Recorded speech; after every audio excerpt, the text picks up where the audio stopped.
le soleil se leva lourd et pâle sur Nkara.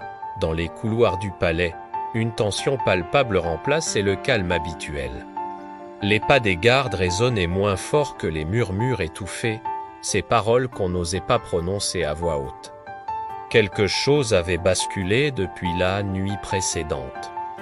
Le général Condombell, lui, n'avait presque pas dormi. Assis dans son imposant fauteuil de cuir, il observait son bureau comme s'il le découvrait pour la première fois. Les trophées de guerre, les médailles rutilantes. Les portraits officiels qui autrefois le remplissaient de fierté semblaient maintenant étrangers, presque moqueurs. Son regard se porta sur la grande carte du pays accrochée au mur. De petites épingles rouges marquaient les villes et les villages, mais certaines avaient disparu. Il fronça les sourcils, une inquiétude nouvelle s'insinuant en lui. « Qui a touché à ma carte ?» demanda-t-il, sa voix tranchante comme une lame. Son secrétaire, un jeune homme au visage nerveux, hésita un instant. « Mon général. Certaines localités ne sont plus sous notre contrôle total. Il y a des mouvements, des jeunes armés, des troubles. » Kondo se leva lentement, sa haute silhouette projetant une ombre menaçante. Sa voix était calme, mais son regard, froid comme l'acier, trahissait la tempête qui grondait en lui. Des troubles, dans mon pays. Ce ne sont que des rumeurs.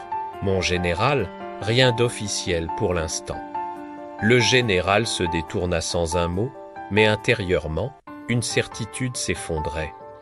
L'idée même que son peuple, ce peuple qu'il avait modelé dans le silence et la soumission, puisse oser le défier, cette pensée le glaçait. Depuis 50 ans, il avait bâti un royaume de silence. Et maintenant, ce silence commençait à se fissurer, laissant échapper des sons discordants qu'il ne reconnaissait plus. Pendant ce temps, dans les jardins luxuriants du palais, Malo, le vieux jardinier, arrosait les fleurs avec une tendresse infinie.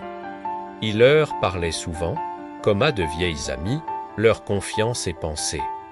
Mais ce matin, même ses amis semblaient flétris, leurs pétales penchés vers un sol désespérément sec, malgré ses soins attentifs.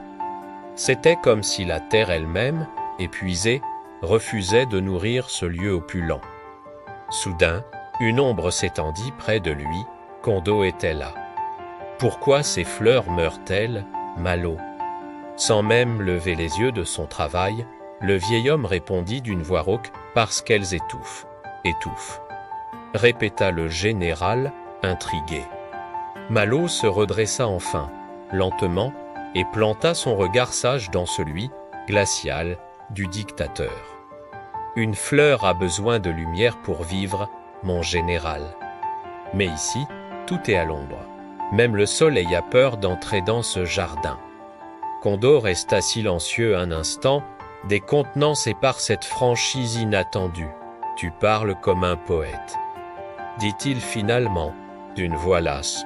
« Non, » répondit Malo, « je parle comme un homme qui regarde mourir la terre. » Le général s'éloigna, laissant le vieil homme à ses fleurs mourantes. Mais les paroles du jardinier résonnaient en lui, troublantes, comme une vérité qu'il avait toujours refusé de voir. Plus tard dans la journée, pour se changer les idées, il demanda à écouter la radio nationale. Comme chaque jour, les journalistes chantaient ses louanges, leur voix empreinte d'une adoration forcée. Mais soudain, un grésillement déchira la mélodie de la propagande. Une autre voix, jeune, déterminée, mal filtrée, couvrit les ondes à IC Radio Nouvelle-Nkara. Le peuple n'a plus peur. Le tendu vieux lion air évolue. Panique dans le studio. Les techniciens coupèrent brutalement la transmission. Mais le mal était fait. Ces mots interdits avaient atteint leur cible. Condombell les avait entendus. Et ces mots, comme une chanson rebelle, allaient le hanter bien plus qu'il ne l'aurait imaginé. La nuit suivante fut agitée. Le sommeil du général fut troublé par un rêve puissant.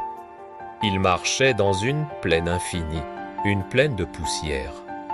Tout autour de lui, Des statues brisées à son effigie jonchaient le sol. À chaque pas qu'il faisait, un souvenir s'effaçait, emporté par le vent, un soldat tombé au combat, un village réduit en cendres, un enfant disparu dans la tourmente. La poussière recouvrait tout, son règne, sa mémoire. Puis, une voix familière, à la fois douce et ferme, s'éleva dans le silence de son rêve. C'était celle de Malo, le jardinier. Tu as bâti ton trône sur la peur, Condulce, mais la peur n'a pas de racines. Le vent l'emporte. Le général se réveilla en sursaut, le corps couvert de sueur froide. Le cœur battant, il alluma la lampe de chevet et appela ses gardes d'une voix forte. « Où est Malo ? Je veux le voir, maintenant. » Les gardes se regardèrent, hésitant, leur malaise évident. « Mon général, Malo a disparu. On l'a vu quitter le palais au coucher du soleil. Il n'a rien emporté avec lui. » Un frisson glacial parcourut l'échine du dictateur. Malo, le seul homme dont la parole simple pouvait encore l'atteindre, son seul ami, était parti. Ou pire, il avait choisi son camp. Le camp du peuple. Au lever du jour, une vision sinistre attendait Condombelle dans les jardins. Les fleurs, toutes les fleurs, étaient fanées. Pas une seule n'avait survécu à la nuit. Elles pendaient, mortes, comme un funeste présage. Et dans la poussière, juste au pied du grand baobab ancestral, un message avait été tracé à la craie. Simple et terrible, quand les fleurs meurent, le trône chancelle. Le général resta là, immobile, le regard perdu dans le vide. Le vent soufflait doucement, soulevant un peu de sable qui dansait autour de ses bottes impeccables.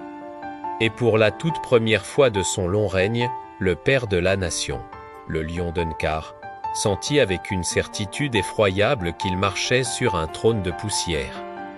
Voilà pour ce deuxième épisode du trône de poussière. La fissure s'agrandit, le silence se brise.